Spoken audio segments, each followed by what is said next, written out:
Well, what type of video is this going to be?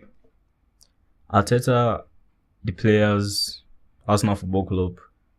Where do we start to break down this running? I've been particularly focused on the running. Most of my focus has been on the running. That's just the fact of the matter. And let's just get into it. We got beaten at Wembley like a week and a half ago now, or 2 weeks ago now. And we were meant to use that as fire in our bellies. We hold on to that for 2 weeks after the international break, and then we go again. We go stronger. And 2 weeks after the international break, we came out with the squad that we always praised this season, with the squad depth, quality, and every single thing. And we couldn't manage to beat a championship team that are fighting for promotion. Now, who do you want to put this on? Do you want to put it on Arteta? Do you want to put this on the players? Do you want to put it on the fans even? Let's analyze this season and everything leading up to this position that we are now, and let's compare and contrast and also appreciate, because as I always do on my TikTok, positives and negatives after every match. Now we're going to do that for this season. Now let's get into Arteta before we talk about the players. And I'm going to start with recency, because obviously recency bias, then you want to kind of like chauffeur it with what has happened before. So going with recency bias, I personally don't think everything is on Arteta recently. Now you might say, oh, is the manager, and he might also say himself that he takes accountability for his players. But at the end of the day, if a player cannot make a 5-yard pass in a game of zero to little pressure, a game that you are expected to win, you have maybe second easiest draw in the FA Cup after Chelsea and Port Vale, then that player doesn't deserve to be an Arsenal player. He doesn't deserve to wear the shirt of the Arsenal. I don't care if they've rescued us from shit. I don't care. And then, when it comes on Arteta, is when he starts players like Gabriel Jesus. But God, that doesn't even fall on Arteta, does it? Because he is that guy is shit. And I don't want to blame him.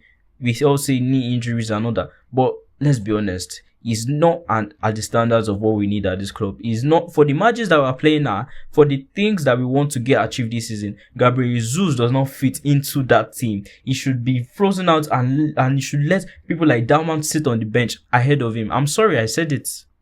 And I'll say it 10 times again and 10 times after that. That was the worst performance I've ever watched of an Arsenal player, including Mustafi. And if you know that game I'm talking about for Mustafi, then you understand. Look, let's take a step back. I'm a fan that has been watching for the past 9 years, 10 years now. For the past decade, I can probably say yes. And me probably growing up in a time where it was really shit didn't help. At least before that, we're winning a bit of FA Cups, we're getting into Champions League finals. But that period was the worst. I saw a video during the match. I was actually watching the match live, and then I saw the camera pan to this kid. This kid was crying, and his father was, and I immediately thought back to myself that this is how I was almost every week watching an Arsenal game. Tears. I could bring out my jerseys for you. I was so rage. I would tear jerseys, fam. I think this is probably the only jersey that remains, and this. My Bruce Banana jersey, one of my favorite jersey. I remember that day, I think we lost to Burnley. Bro, But now you've gotten... What exactly will we say the problem is? You've gotten to a position consistently for 4 years now, and you are failing to deal... We are not only missing out on the Premier League, we are missing out on the 4 other trophies each year.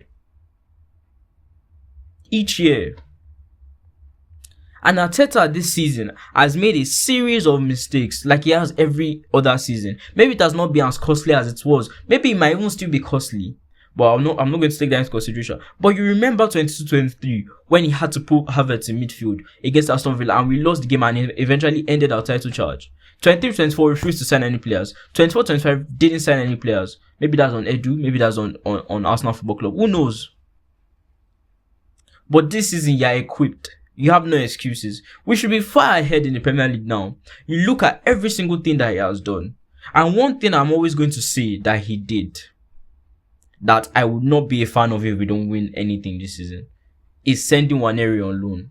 Now, I hear so many people say he's a young player, or he needs to develop. I'm sorry. If we had this guy in our team right now, we would be better than we are. If he used him, the times that we're drawing, the times that we're losing the matches, Aston Villa, we lost, he didn't bring him on. Wolves 2-2, he didn't bring him on. Liverpool, he refused. So tell me, what exactly is the problem? Does he have zero foresight? Does he have no vision to see the long term? Is that what we're going to go for? He's made a series. He has not platformed players. He has not properly adjusted players like Gyökeres, players that come and you see their capability when these guys go on international break. You see them. I don't care whether they're playing Ukraine or everybody's going for a goal that is the ultimate, the World Cup. If he's not a good player like we think he is, he would not do shit for his country. But you see him on that big stage. Whatever happens in that World Cup, he has become a legend. Because at the end of the day, everybody wants to go for the World Cup. And we've seen his capability. We've seen his conversion rate. I don't care if he has only had 16 shots. Bruv, if they put anybody with 16 shots to go, with a professional goalkeeper in the net, I don't think they will score, whether he's in front or not. In a pressure game like he has done so many times. Everton, yesterday, Tottenham. I can think of scenarios. This guy is a gunman. Platform your players. Miles Lewis Kelly, lack of game time. That's why he was playing shit. Look, I watched Miles Lewis Kelly yesterday. I am sorry, that boy has the talent. When I saw him want to go on his midfield runs, he was always thinking. I saw his indecisiveness. I saw he get the ball. He wants to get it. He wants to run. But he's like, oh my God, this is my opportunity to stay in this squad. Don't let me play safe. That is all I saw from Miles Lewis Kelly yesterday. He'll want to run. He'll be like, Arteta is not going to pick me if I lose the ball here. He closes back. He passes the ball to Mosquera.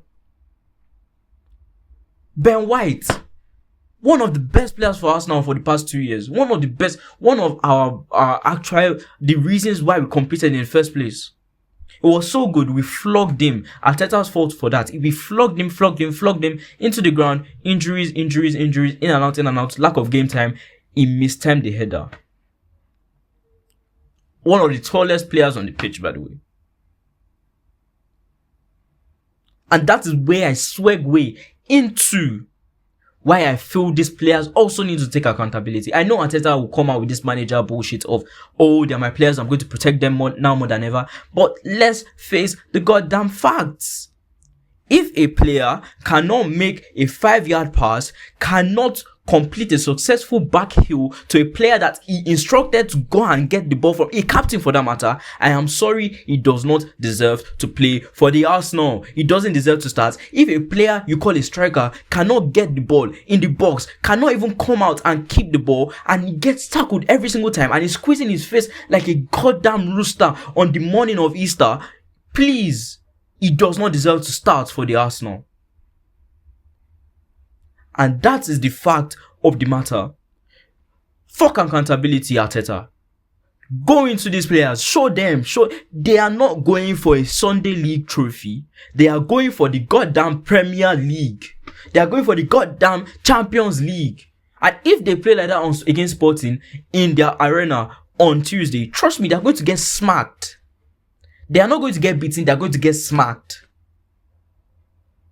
Because for all the shit we say about this team, even though that's a second team, that team is competing for top 4. in any Premier League team. I'm sure of it. Because you have players like Gabriel starting. You have players like Miles Lewis Kelly starting. You have players like Norgard, who is a former Brentford captain, starting. You had Martinelli starting. The best player on that pitch was a goddamn 16-year-old boy. Nigga, I'm older than him, man. I'm not even that old. He was the only one that could. Noni Madueke is such a shit footballer, man. He has so much potential. He has so much, but he refuses. It's like I don't even know what to say. 52 fucking million pounds, fam. And you're telling me that is a coach's problem, that he doesn't know where the byline is. Nigga, this guy, they probably need to put a wall at the byline for him to know that he has run out of pitch, fam. What do you mean? Every single time, beat your man, and set us back down. Because you're going to run it out of play and look like an absolute fool when you roll around on the floor. Kai Havertz, man. What are we doing here? What? Let me give you the benefit of the doubt. You're not fit. I'm sorry. Okay, you're not fit. That's all. Let's end it there. Because I'm not even about to start with Kai Havertz. Martinelli. Oh. I'm going to give Martinelli an out. I'm going to give him an out because he tried. But if I fucking... Martinelli, if you ever smile while we're losing again, I'm actually going to take the first flight to England and beat you up, fam. Are you mad? And don't even get me started on that stupid accountability, man. Players that should know the basics, they couldn't press, no effective press from that Arsenal team at the top level today against a championship team where you're meant to show your class. You talk about squad depth all the time, the quality is not there. Because you can't tell me that everything is on the coach and the coaching staff and everything at the coach. Because you cannot coach how to defend long balls just in headers. You can coach how to counter a long ball, yes, but you cannot teach somebody how to time his jumps. Those are things that are taught at the basic level of football. One of the tallest people on the pitch, Ben White, could not time a jump to save his life yesterday. He could not judge the flight of the ball to save his life. Gabriel even made a mistake. If not for Mosquera, Lewis Kelly could not. Don't get me started on Madueke, because I think you need to put a brick wall in the middle of the byline for him to know that that's the byline. That are things that you cannot teach. How do you expect a coach to tell somebody where the byline is? Is he blind? So tell me now how you're putting yourself under pressure, under the coach for no reason at this level against the championship side. Why? What's the reason? There can't be any reason. Because at the end of that game, we should have scored. We deserve to score. But you decide to not control the ball. One long ball on the ground, in, and they're in. Nobody could defend it for no goddamn reason. I watched it in slow motion. I was saying, this is going to be a goal. Because everybody was backing off. I'm like, why are you backing off a play? That's his basic defending. A misplaced pass, you cannot even intercept it. Too slow off your feet. Always caught on the heels. Southampton were tired. They were knackered at the end of the day. They couldn't cope with the way we were moving the ball. But still, you just had to put yourself on that zero. Ben White's pass to Kepa at the last minute of the game, that just shows everything. It just summarizes everything. Summarizes the whole thing. And I don't even know, Yeah, calming down from that. Let's talk positive. Let's talk not positively, but let's talk normally. But I'll just add this: Gabriel Jesus, Kepa Arrizabalaga. I never want to see them play again this season. I do not want to see them play again this season. I'm telling you, I do not want to. I wish this guy hasn't sent Nwaneri on loan. But Max Dowman will have to step up. He will have to step up. I think as much as we like to say protect the player, but if he's our best, we have to. And that's the sad thing about it. I don't think we can really say much about it. But talking about the game in general, and relating it to other games as well. This season, I think, being more positive on the team and being more positive on the manager, I think it's hard. Personally, I think if you go through this type of situation in life where you've been going for something for a long time, and then every single thing that you tried hasn't worked, but you've observed a lot, I guess if you know you're going to face the same situation again, you are just going to be safe with everything you do. And I think that is human nature. So I just feel, because I've accepted, and I don't think many Arsenal fans have accepted the fact that we are going for a trophy for the first time in 22 years, the Premier League. We're going for a lot of trophies for the first time in a long while as well. I think it was always going to be hard. I think I accepted that early for myself. I don't think a lot of Arsenal fans did, but I accepted that early, and it has done me well in watching the games, because this is what I expect. But still, I think a lot of Arsenal fans, we deserve to see good football. But I guarantee that if we win, we're going to see good football. Definitely, we are going to. But I just feel it's human nature to go safe whenever you're going for something and you fail too many times. I think you can't really blame it on Arteta. I think he is a good manager, but sometimes he gets some things wrong. And the players as well, they are good players. You talk about the likes of Noni. I mean, Gabriel Jesus is a good player. He was a good player. He's a classic Brazilian player.